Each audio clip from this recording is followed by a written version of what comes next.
La Coupe du Monde est derrière les Jeux Olympiques l'événement sportif le plus suivi du monde. La Coupe du Monde 2018 en Russie a attiré plus de 3 milliards de téléspectateurs à travers le monde. En moyenne, chaque match a été vu par près de 200 millions de personnes et la finale qui, rappelons-le, a été remportée par notre équipe de France, a été vue par plus de 1 milliard de personnes à travers le monde. Rendez-vous compte.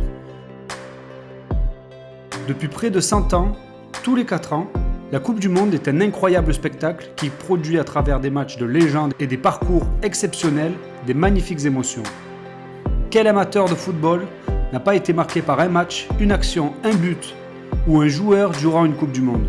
Maradona en 86 a marqué la génération de nos pères. Le doublé de la tête de Zidane en finale 98 aura marqué la génération de nos grands frères. Et les générations actuelles auront vécu le sacre de nos Bleus en 2018 comme personne. Pour ma part, et je sais que nous sommes nombreux, je ne manque jamais le moindre match durant une Coupe du Monde. Je m'y prépare des semaines avant pour vivre ce moment comme aucun autre. Et quand je pense à une Coupe du Monde en particulier, je repense instantanément à cette Coupe du Monde en Allemagne en 2006 qui est, j'en suis sûr, la plus belle et la plus spectaculaire que nous avons vécue. Si vous êtes d'accord avec moi, vous allez adorer cette vidéo. Mais si ce n'est pas le cas, je vais tenter de vous expliquer pourquoi et comment cette édition de notre compétition favorite a été la plus incroyable.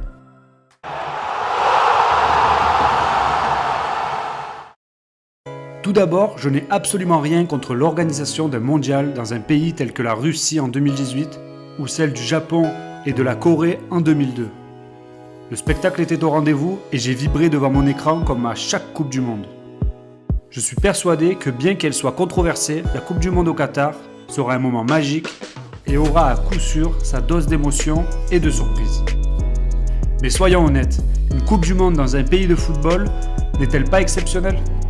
À l'heure où je vous parle, l'Allemagne a joué une finale sur 2 à chaque fois qu'elle a disputé la compétition, en a remporté 4 et à l'exception de la dernière édition, a atteint toujours au minimum les quarts de finale. L'organisation a été une franche réussite, à l'image du prochain point que je vais mettre en avant. 12 villes et donc 12 stades sont retenus pour accueillir cette édition 2006. 10 d'entre eux sont construits ou entièrement rénovés. Parmi eux, on y retrouve évidemment le magnifique et si original Stade Olympique de Berlin qui accueillera la finale, le stade de Gelsenkirchen qui a pour habitude de voir évoluer les rencontres de Schalke, l'exceptionnel BVB Stadion ou encore le plus grand d'entre eux et certainement le plus beau, celui qu'on appelle désormais l'Allianz Arena, qui est le théâtre des rencontres du Bayern de Munich, qui lui pour sa part verra s'y jouer le spectaculaire match d'ouverture opposant l'Allemagne et le Costa Rica, sur lequel on reviendra un instant durant la vidéo. Contrairement à ce qu'on pourrait imaginer, bien que se déroulant dans un pays occidental et que beaucoup d'efforts financiers ont été faits pour l'adaptation des stades, cette Coupe du Monde aura permis à de nombreux fans d'assister au match sans se ruiner. Par exemple, un billet pour un quart de finale en catégorie 2 était vendu pour 110 €. Autrement dit, pour le France-Brésil ou encore l'Argentine-Allemagne, avec un emplacement top, vous aurez dépensé 110 € pour une place. En comparaison, pour un quart de finale lors de l'édition 2014 au Brésil, vous auriez déboursé quasiment le double. Suite à la Coupe du Monde 2002 et ses nombreuses fautes d'arbitrage, la FIFA agit et opte pour une nouvelle politique de gestion des arbitres. Et de nombreuses décisions sont prises. Les premières décisions sont appliquées pour l'édition allemande, avec notamment pour la première fois de l'histoire de la Coupe du Monde, le trio arbitral d'un match doit être issu du même pays. Ce qui peut paraître improbable, jusqu'à 2006, le trio arbitral n'était pas forcément tous de la même nationalité. On se souviendra également que bien que interdit à ce moment-là, on verra pour la première fois un corps arbitral se servir de la vidéo. L'équipe de France et notre zizou national en payera le prix fort en finale face à l'Italie. Comment parler de 2006 sans parler du parcours de notre équipe de France? Tout particulièrement de la phase à élimination directe, où dès les huitièmes de finale, la France signe un des matchs références de l'histoire des Bleus face à l'Espagne, qui, très confiante, envoyait avant même le match Zidane à la retraite. Mené rapidement par les Espagnols, la révolte vient d'un petit jeune, Franck Ribéry, qui parvient à effacer Iker Casillas avant de marquer le 1 but partout juste avant la mi-temps. En deuxième mi-temps, l'équipe de France étouffe petit à petit la sélection espagnole, complètement dépassée par un Zidane qui signe l'une de ses plus belles prestations avec la France. Les Espagnols cèdent sur un but de Vieira en fin de match, avant que, comme un symbole de la confiance illégitime espagnole, notre Zizou efface Puyol brillamment et marque le 3-1. Beaucoup parlent de la rencontre face au Brésil en quart de finale comme la plus belle prestation de la carrière de Zidane. Et je dois avouer que pour ma part, ce jour-là, j'étais ébahi devant la performance du capitaine français. Ce jour-là, la vedette, ce n'était pas Ronaldo, Ronaldinho ou encore Kaka.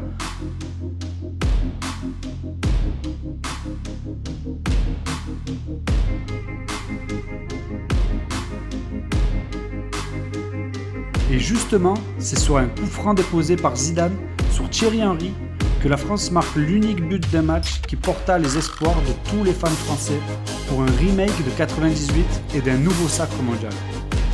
Le favori de la compétition, le Brésil, fut renvoyé au pays par les Bleus qui, paradoxalement, ont joué la quasi-intégralité de la compétition en blanc avec un maillot devenu culte. En demi-finale, c'est un match à suspense et c'est encore Zidane qui délivre l'équipe de France sur penalty, inscrit en première mi-temps. Match tendu qui nous amène au prochain point.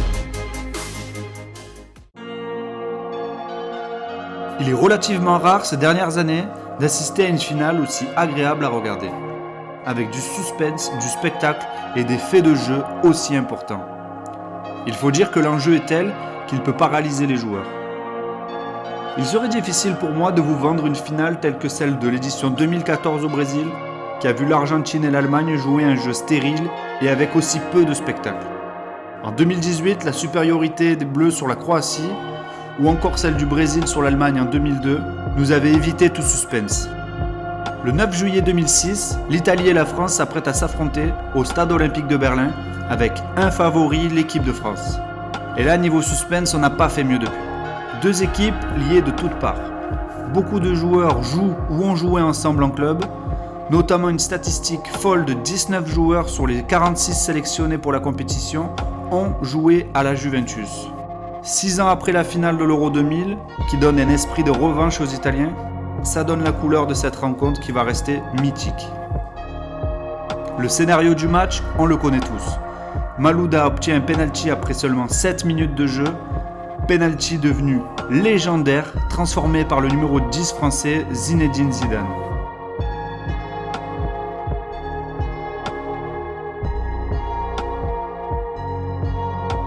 C'est seulement 12 minutes plus tard que Marco Materazzi égalise de la tête sur un corner magistralement tiré de Pirlo.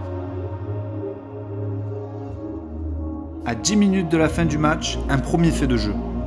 Zidane reste au sol après un violent contact aérien. L'épaule droite du capitaine français est déboîtée. Il demande le changement. Un soigneur parvient à la remettre en place et le numéro 10 des Bleus regagne le terrain tant bien que mal. La meilleure occasion de la suite de la rencontre sera une tête magistrale de Zizou qui mettra à l'honneur un Gianluigi Buffon tout bonnement grandiose. Une claquette spectaculaire qui à coup sûr évite à la sélection italienne de s'incliner dans cette rencontre. Le fait de jeu marquant de la rencontre intervient à 10 minutes de la fin de la prolongation. Zidane, encore lui, le meilleur joueur de cette compétition, obtient un carton rouge suite à son coup de tête au torse de l'Italien Marco Materazzi.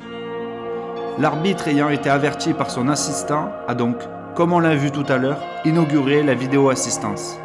Les 10 dernières minutes, bien stériles, nous mènent jusqu'à la séance de tir au but où les Italiens vont profiter du penalty sur la barre de l'idole turinoise David Trezeguet pour que Fabio Grosso se charge de sceller la victoire des Italiens. L'Italie remporte sa 4e étoile. Encore aujourd'hui, je me dis quel spectacle.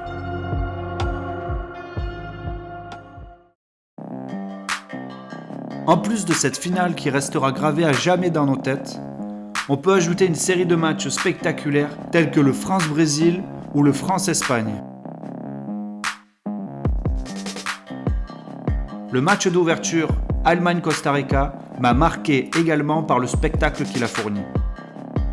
Des buts spectaculaires et du jeu. Tout ce que l'on affectionne. La demi-finale Italie-Allemagne avec une fin de match épique qui élimine le pays hôte. Ou encore l'Allemagne-Argentine d'un suspense intenable nous aura fait vibrer. Pour voir des faits de jeu, il suffisait d'assister à l'incroyable Portugal-Pays-Bas. Les 16 cartons jaunes et les 4 cartons rouges de la rencontre vous donnent une idée de l'ambiance qui régnait sur le terrain. On pourrait également citer la tonitruante victoire de l'Argentine face à la Serbie sur le score de 6-0 avec des buts d'anthologie.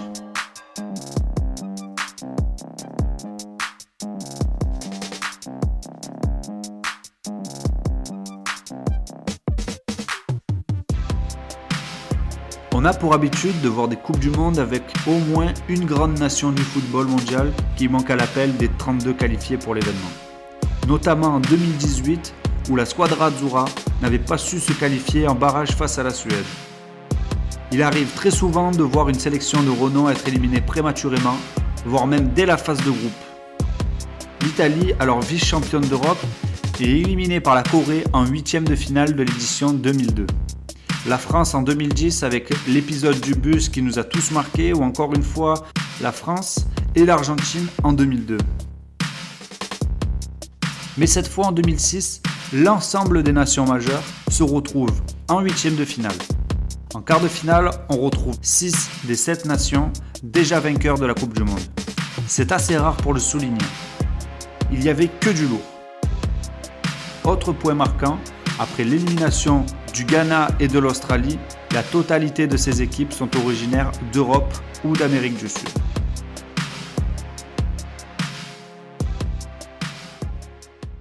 Toutes ces grandes nations ont eu droit à de très grands joueurs, voire même des joueurs de légende. Et bien pour beaucoup, elles comptent leurs plus grandes idoles parmi la Coupe du Monde 2006. Pour moi, ce sont tous des mythes qui m'ont fait rêver et aimer ce sport. Le vainqueur de cette édition, l'Italie, a été largement critiqué pour son titre non mérité, dit-on. Mais quand on y regarde de plus près, la Squadra aura encaissé 2 petits buts, un CSC et un penalty, et c'est dû en grande partie à Buffon et Cannavaro, à qui on peut ajouter Nesta, Pirlo, De Rossi, Totti, Del Piero, Inzaghi et j'en passe. En équipe de France, on a pu voir un Zidane au sommet de son art, qui avec des Ribéry, Henry, Trezeguet, Thuram, Makelele, Vieira, Barthez et j'en passe encore une fois. La sélection brésilienne était composée de Ronaldo, certainement le plus talentueux numéro 9 de l'histoire, de Ronaldinho, un des plus grands artistes que le football ait connu, mais également Kaká, Zé Roberto, Roberto Carlos ou encore le monument Cafu. En Espagne, l'éclosion de la plus grande génération de la sélection avec Casillas, Ramos, Puyol, Xavi, Xabi Alonso, Iniesta, David Villa, Fernando Torres et Raúl le capitaine emblématique. La sélection argentine, probablement la plus impressionnante, comptait dans ses rangs déjà le jeune Messi, mais également Tevez, Crespo, Saviola, Pablo Aimar, Riquelme, Mascherano, Cambiaso, Heinze, Rooney, Michael Owen, Frank Lampard, Steven Gerrard, David Beckham accompagnaient les Ferdinand et autres John Terry pour la sélection anglaise. On y rajoute Shevchenko, Yaya Touré, Drogba, Ballack, Klose, Van der Sar, Van Persie, Van Nistelrooy, Robben, Adebayor, Essien ou encore un certain Zlatan Ibrahimovic. Très certainement, je dois en oublier, mais chacun d'entre eux sont aujourd'hui encore des références, des légendes voire des mythes.